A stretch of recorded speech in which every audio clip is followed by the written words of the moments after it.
السلام عليكم ورحمة الله تعالى وبركاته. اليوم فيديو جديد بخصوص الفيزياء. طبعا سنة ثالثة متوسط، الدرس الثاني الاحتراق التام والاحتراق الغير تام لفحم هيدروجيني.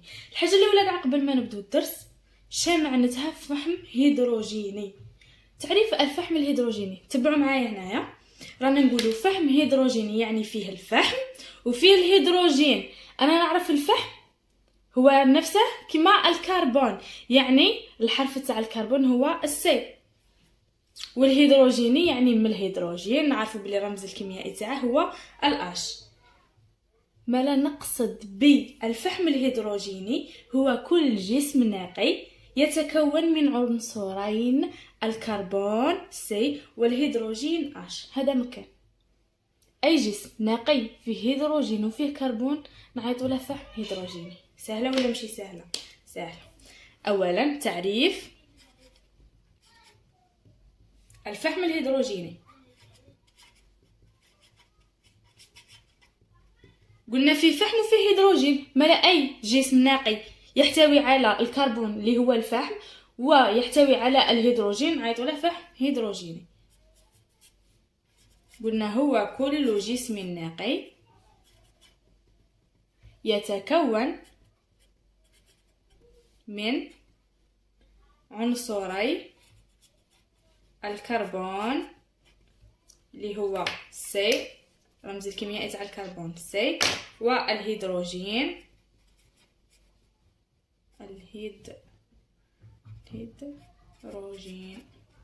الهيدروجين اش. مفهوم؟ نعطيكم امثله. في هذه الامثله رانا دايرين CH4 وعندنا C2H6 ولدينا C3H8 ولدينا C4H10. هذو عبارة عن فحوم هيدروجينية يحتوي على عدد من كربون وعدد من الهيدروجين. مفهوم؟ تبعوا معايا. CH4 نعيطوا له بميثان، هو غاز الميثان. مفهوم؟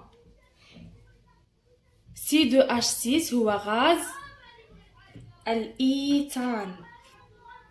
C3H8 هو غاز البروبان، و C4H10 هو غاز البوتان. كراكم تشوفوا قاع يكملوا بالآن. هذه شوفوا ميثان، إيثان، بروبان، بوتان.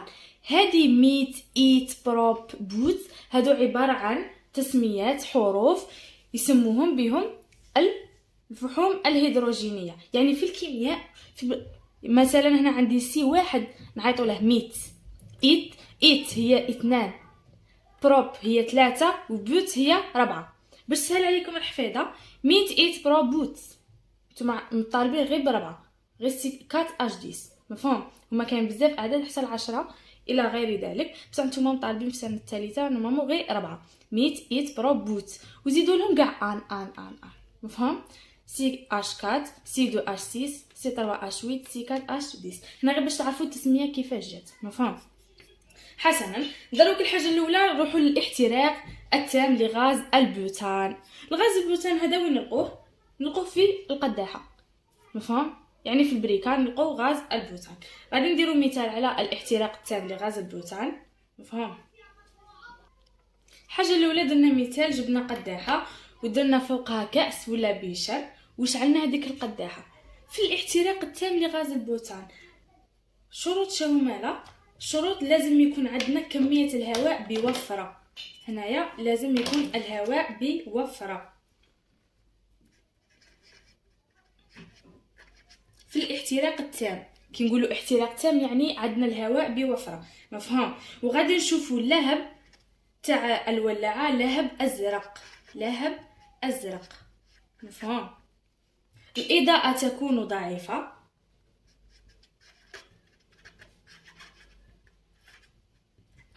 الحرارة شديدة، شديد الحرارة. هذا في الاحتراق التام لغاز البوتان. نروحوا مقارنة بالاحتراق الغير تام لغاز البوتان. هنا درتها لكم في جدول باش يسهل عليكم الحفظ والمراجعة.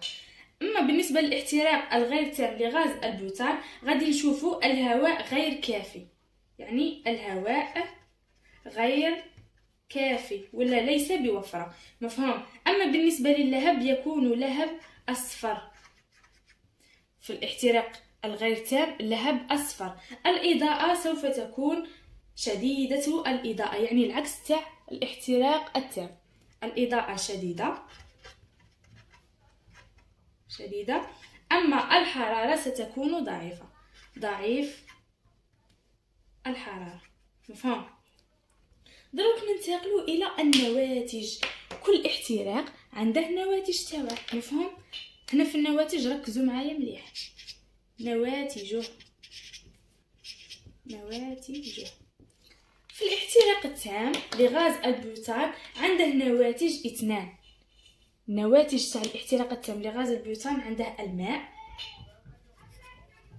اللي هو H2O، ولديه غاز ثاني أكسيد الكربون، غاز ثاني أكسيد الكربون اللي هو CO2، مفهوم. يعني عنده H2O وعنده CO2 في النواتج تاعه، مفهوم. نواتجه عنده H2O زائد CO2. أما في الاحتراق الغير تام لغاز البوتان شا عنده هادو زوج H2O وعنده CO2 وعنده كذلك أحادي أكسيد الكربون ولديه الكربون. يعني شا عنده ماء، وعنده ثنائي يعني غاز ثنائي أكسيد الكربون، وعنده غاز أحادي أكسيد الكربون، وعنده كربون. يعني هنايا في الغير تام عنده 4 نواتج، أما في التام عنده 2 نواتج. حنا باش تسهل علينا الحفيظة تبعوا معايا. هنا عنده 2 ياك. دروك هذه في الاحتراق التام. في الاحتراق الغير تام هادو 2 نكتبهم H2O زائد CO2. نزيد نروح نروح للCO2 نقلع عليه الاثنان تبقى لي CO يعني غاز احادي اكسيد الكربون نكتبوها. نعاودو الCO نقلعوا لها الأو تبقى لي C يعني تبقى لي كربون، مفهوم. H2O والCO2 نقلع عليها 2 تبقى لي CO نكتبها. نعاودو نقلعوا لها الأو تبقى لي C نكتبها. يعني النواتج تاع الغير تام يعني الاحتراق الغير تام لغاز البوتان عندنا 4 نواتج H2O CO2. نعاودو نقلعوا الاثنان تبقى لنا CO اللي هو غاز احادي اكسيد الكربون، ونعاودو نقلعوا الأو تبقى لنا C. هذا بالنسبه لي الجدول تاع الاحتراق التام والاحتراق الغير تام، مفهوم. دروك ننتقلوا الى 2 تاع تعاريف، وبعدها غادي نديروا جدول تاع الاحتراق التام والاحتراق الغير تام تاع العيانيا ومجهريا، مفهوم.